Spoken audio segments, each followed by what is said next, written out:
Olá, bom dia. Mais um domingo aqui. Estamos aqui a Quinta de Luz. Hoje estou com vocês no Evangelho e vou compartilhar a mensagem de hoje, né? Isso, bom dia. Isso. Nessa manhã de domingo, para começarmos nossa semana cada vez melhor, não é isso? Isso, bom dia. Bom dia, Dea. E todos nós na esperança, né? E assim que possível a gente retornar a nossos trabalhos. Por enquanto estamos aqui.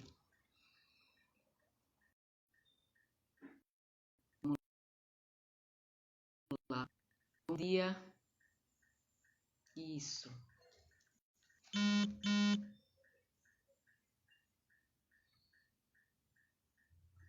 Bom dia, Tarcísio.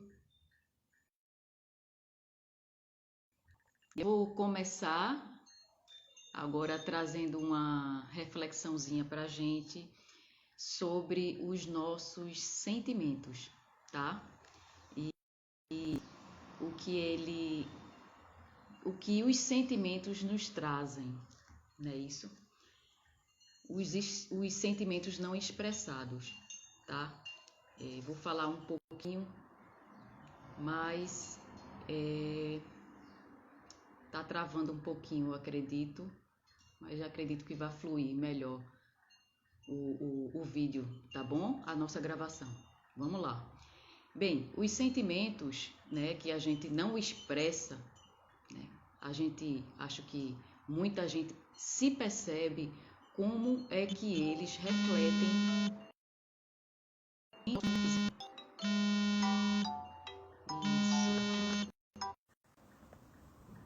Pronto, teve um errozinho aqui, mas a gente continua, tá bom? Voltando, já travando nossos sentimentos da expressão. Vim trazer hoje para falar um pouquinho, para a gente vamos dizer, se autoanalisar, e tenho certeza que cada um de vocês se percebem nos sentimentos que a gente não se expressa, no que a gente não fala, né? Que nosso corpo vai trazendo, vamos dizer, essas repercussões do que a gente não fala, não age, e tenho certeza que cada um tá certo, Ale, vou colocar meu telefone aqui no modo avião, tá? Agora, voltando novamente, não vamos travar, não é à toa, não é isso? Não vamos, acredito que tá melhor agora, qualquer coisa vocês vão me dizendo, tá bom? Não vamos travar nossos sentimentos, né? Não expressar o que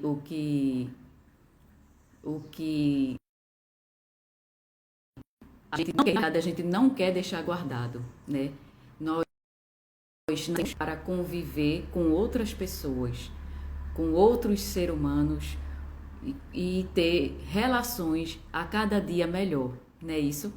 Então, acredito que cada um de nós, por mais que tenhamos sentimentos que a gente não quer falar, que a gente não fica ou com vergonha ou com, vamos dizer, com auto julgamento, a gente sempre tem alguém para falar alguma coisa. E assim a gente não trazer para o nosso corpo, né, a configuração mental nossa, não trazer para o nosso corpo os reflexos dos sentimentos não expressados, não ditos, não sentidos de verdade e apenas maquiados, não é isso? Então, e quando isso começa a não ser expressado, o corpo da gente começa a sentir e depois ele sobe a nossa mente, nosso emocional, nossa parte psicológica e emocional começa a dar um pane, né? A gente começa a dar pane. Nossa mente começa a não raciocinar, não sentir mais ainda aquilo tudo que a gente tanto está sentindo. E é isso. Então, que todos possam, de alguma forma, cada um com a sua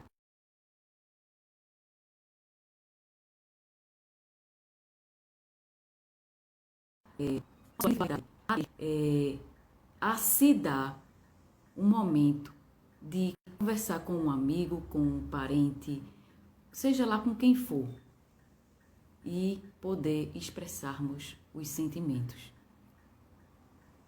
Certo? Eu vou trazer uma frasezinha, que é a última frase de um livro que fala justamente um pouco das armaduras que a gente coloca, tá? Na nossa vida. O livro é esse daqui, tá? É bem interessante, tá? O Cavalheiro Preso na Armadura. Uma fábula para quem busca a trilha da verdade. A verdade principalmente para nós, não é isso? De Robert Fleischer. Aqui, tá? E a última frase, para deixar vocês curiosos, acredito que sim, é: ele era a lua, ele era o sol. Ele podia ser todas as coisas de uma vez agora.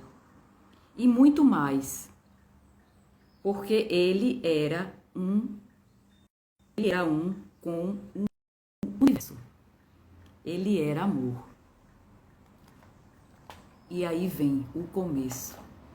Tá? Então, nós todos podemos ser a lua, ser o sol, ser o amor.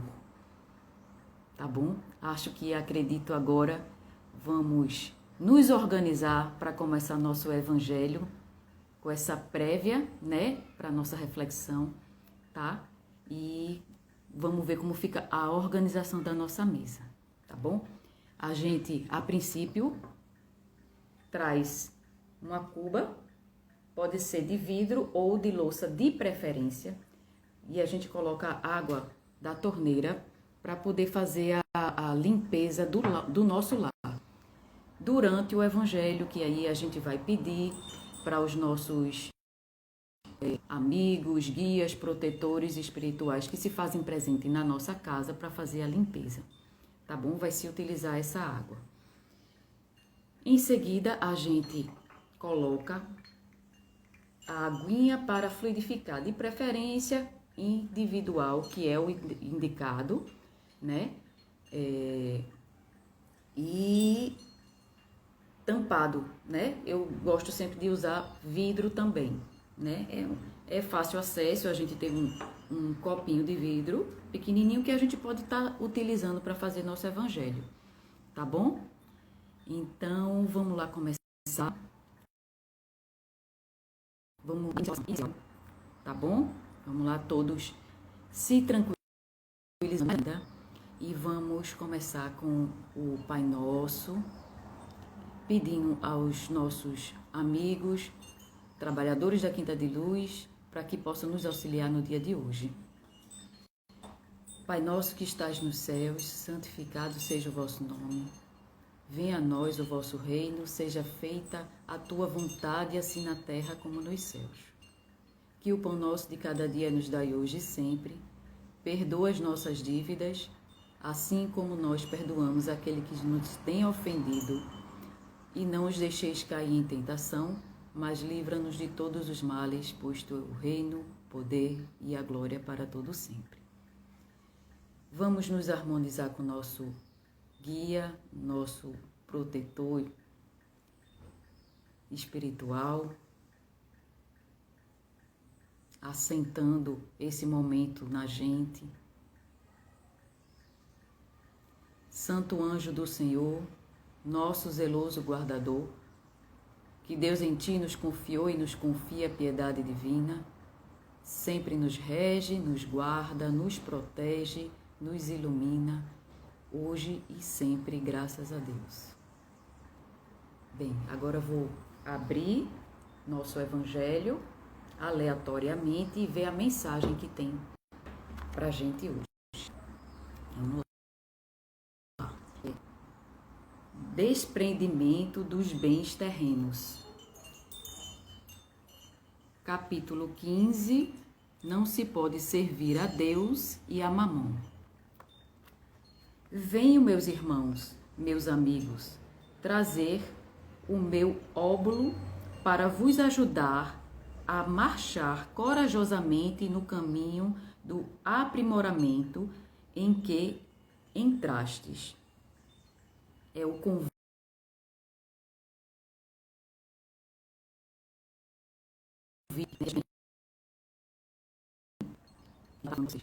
para a caminhada, né? A caminhada para a nossa evolução. Nós nos devemos uns aos outros. Não é senão por uma união sincera e fraternal entre espíritos e encarnados que a regeneração será possível. Vosso amor aos bens terrestres é um dos mais fortes entraves ao vosso adiantamento moral e espiritual. Por esse apego à posse, suprimis as vossas faculdades afetivas em as transportando todas sobre as coisas materiais. É quando a gente fica, né, só com aquele olhar para ter, obter, e deixamos de se perceber no que a gente realmente está sentindo e fazendo. Sede sinceros, a fortuna dá uma felicidade sem mácula? Quando vossos cofres estão cheios, não há sempre um vazio no coração? No fundo desse cesto de flores,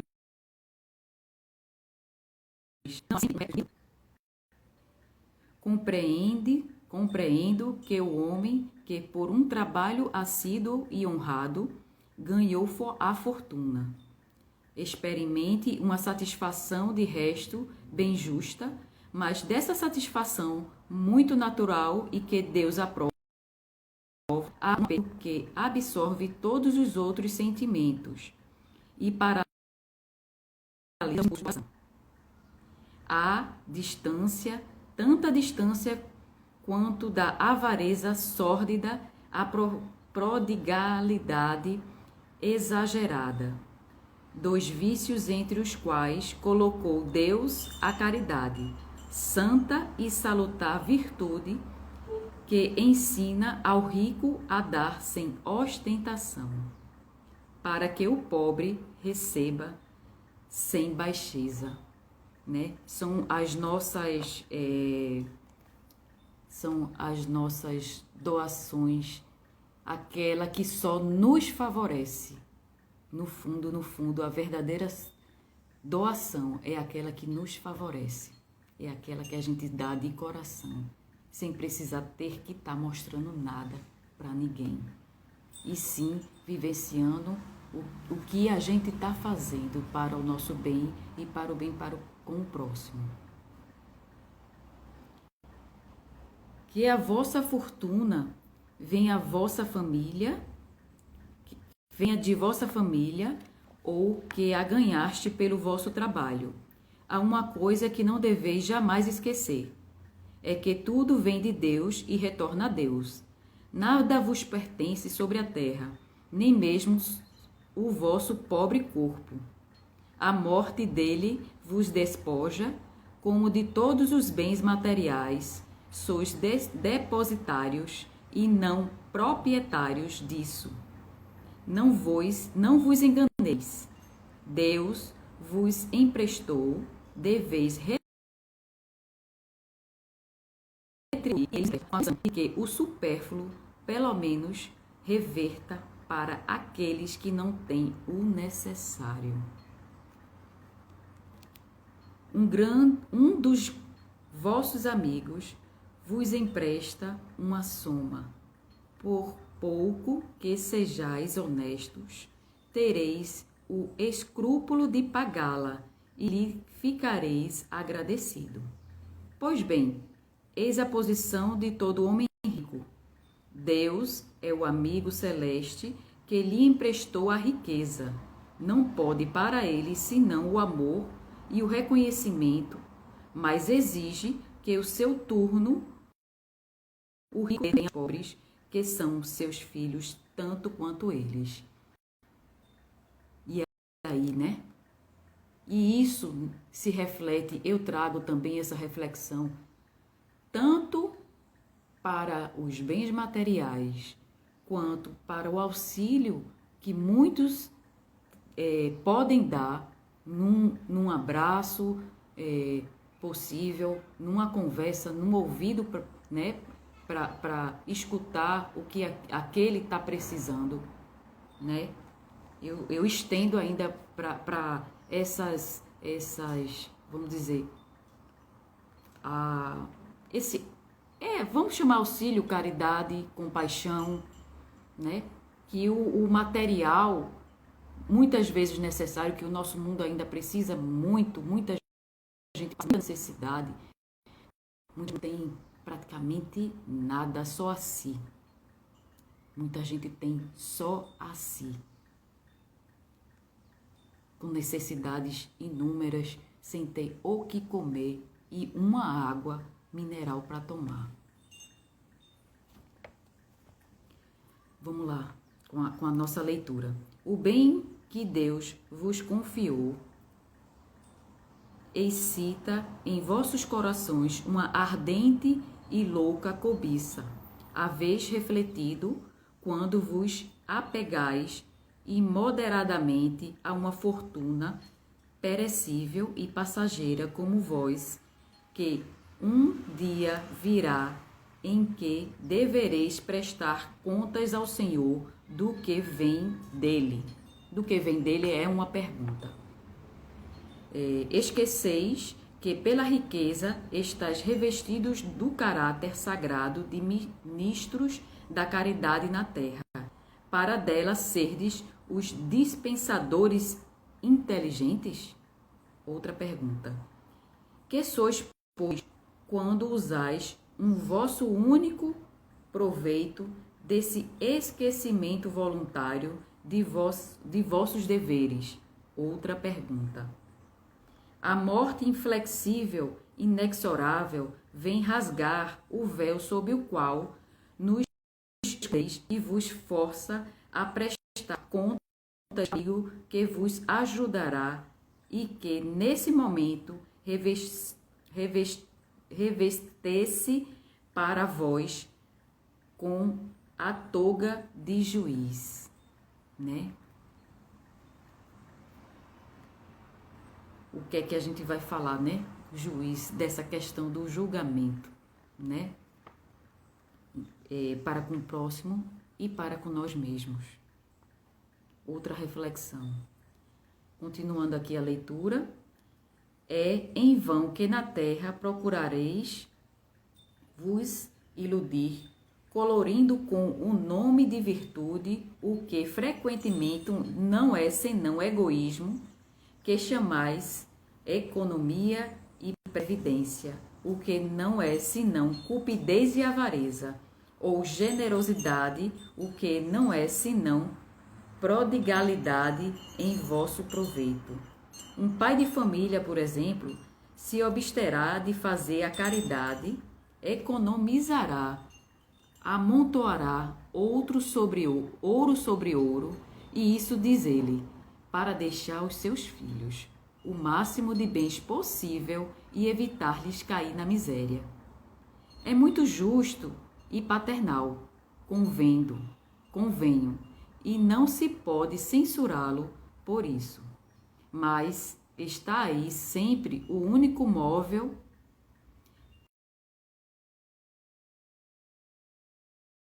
que define um compromisso com a sua consciência para justificar aos seus próprios olhos e aos olhos do mundo seu apego pessoal aos bens terrestres? Outra pergunta. Entretanto, admito que o amor paternal seja seu único móvel. É o motivo para esquecer seus irmãos diante de Deus? Outra pergunta. Quando ele mesmo já tem o supérfluo, deixará aos seus filhos na miséria porque terá um pouco menos desse supérfluo? Outra pergunta. Não é lhes dar uma lição de egoísmo e endurecer seus corações? Outra pergunta, né? É o que ele está mostrando para os filhos, né? Como é que deve ser guardar, guardar, guardar, guardar. E aí eu dando uma pausa assim na leitura, aí fico, será que aquele filho, né? Mesmo que, com a educação que o pai dele está dando, com as demonstrações de exemplos práticos, né, do acúmulo, será que aquele filho realmente vai querer viver com aquela fortuna, com aquilo tudo guardado, né? Vamos lá, continuando. Não é sufocar neles o amor ao próximo?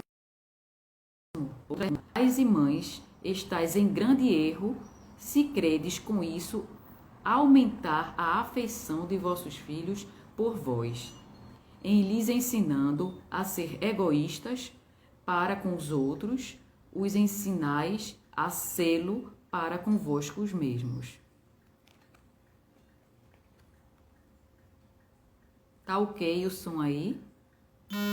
Alguns estão dizendo que tá tudo bem, não é isso? Vamos lá, continuando. Quando um homem trabalhou bastante e com o suor de seu rosto, vós o dinheiro é ganho, se lhe conhece melhor o valor, nada é mais verdadeiro. Pois bem, que esse homem que confessa conhecer todo o valor do dinheiro, faça a caridade segundo seus meios e terá mais mérito do que aquele que, nascido na abundância, ignora as rudes fadigas do trabalho. Mas se ao contrário, esse homem que lembra suas penas, seus trabalhos, for egoísta, duro para com os pobres, é bem mais culpado do que os outros, porque quanto mais se conhece a si mesmo as dores ocultas da miséria, mais se deve procurar aliviá-las nos outros. É bonito isso, né?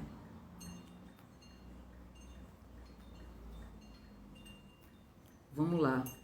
Infelizmente, há sempre no homem de posses um sentimento tão forte que o apega à fortuna. É o orgulho.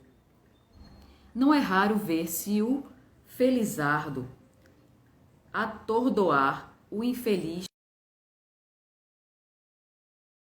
que de seus trabalhos e de sua habilidade em lugar de vir ajudá-los e acabando por dizer: faça o que eu fiz. Segundo ele, a bondade de Deus nada tem em sua fortuna. Só ele cabe todo o mérito. Seu orgulho lhe coloca uma venda nos olhos e lhe tapa os ouvidos. Não compreende que, com toda a sua inteligência e sua habilidade, Deus pode derrubá-lo com uma só palavra.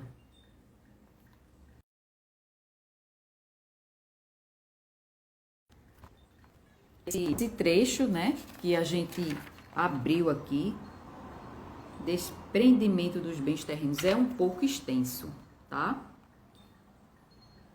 É um pouco extenso. Acredito que já deu para a gente dar uma explanação, né, sobre essa questão. Sobre essa questão dos bens, né? Dos nossos bens, desprendimento dos bens terrenos, tá? Exatamente. A quem muito foi dado, muito será cobrado. Estão falando aqui. Eu vou para um fechamento, tá bom? Eu vou para um fechamento com o último parágrafo aqui, e para a gente também trazer essa reflexão. O homem pode perfeitamente transmitir, isso capítulo, relembrando, capítulo 16, tá bom? O homem pode perfeitamente transmitir depois de sua morte do que gozou durante a vida, porque o efeito desse direito está sempre subordinado à vontade de Deus, que pode, quando quiser, impedir seus descendentes de gozá-lo. E assim, é assim que se vê desmoronarem fortunas que pareciam solidamente estabelecidas, né? Quando muitas pessoas perdem tudo, aqueles que têm muito, que a gente nem mensura a quantidade, que perdem tudo por alguma coisa que não sabe nem como foi, né? E quando isso condiz com a conduta que a pessoa tem na vida, né? A vontade do homem é manter a sua fortuna na sua descendência. É, pois, importante o que não tirar o direito de transmitir o empréstimo que recebeu, uma vez que Deus o retirará quando julgar conveniente. São Luís, Paris, 1860. Eu fecho com esse último parágrafo, tá? Dessa nossa leitura. Quem quiser prosseguir de onde eu parei, tá? Eu sugiro, né? Que é o Desmentimentos dos Bens Terrenos, capítulo 16. Não se pode servir a Deus e a Mamon. Bem, a gente tem muita coisa para dar, né? Muita. E para nos dar e para nos expressar, não esquecendo, tá bom? Eu vou agora encerrar nosso evangelho no dia de hoje, nessa manhã de domingo, e tomando uma respiração tranquila,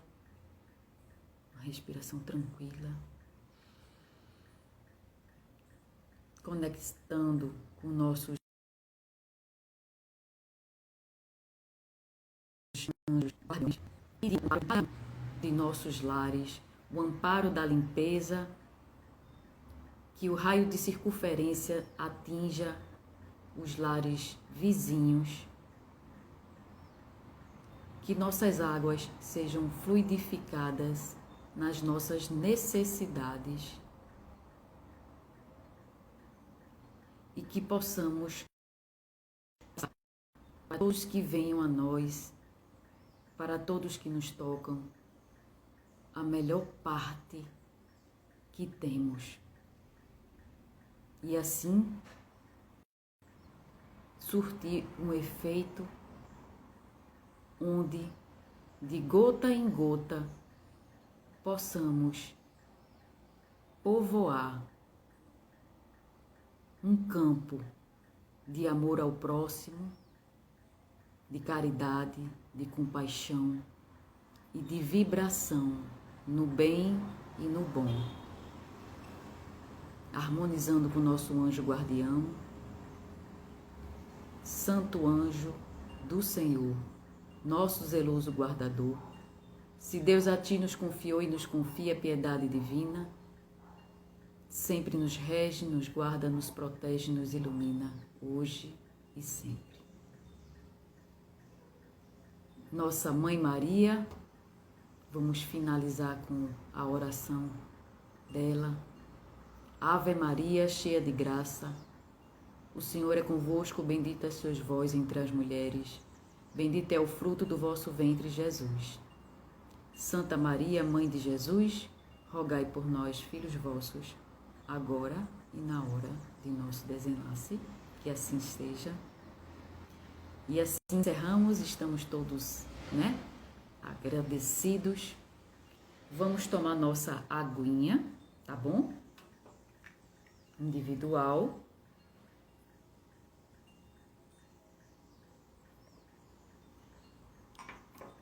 A nossa tigela, a nossa cuba que a gente utilizou, né, para a limpeza do nosso lar, a gente vai ou derramar no banheiro ou em alguma plantinha, tá bom? E bom domingo para vocês. Gratidão a todos.